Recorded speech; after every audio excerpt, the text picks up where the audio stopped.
اعوذ باللہ من الشیطان الرجیم بسم اللہ الرحمن الرحیم۔ پیارے دوستو، آج ہم آپ کو نیا کپڑا پہننے کی دعا سکھلاتے ہیں۔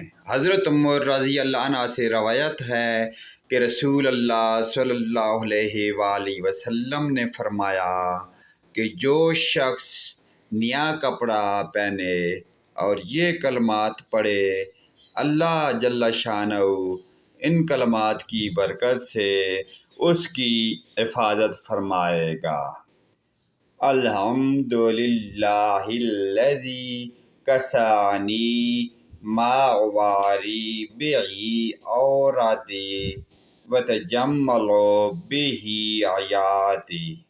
حمد و شکر اس اللہ کے لیے جس نے مجھے وہ لباس عطا فرمایا جس سے میں اپنی پردہ داری کرتا ہوں، اور زندگی میں وہ میرے لیے سامان زینت بنتا ہے۔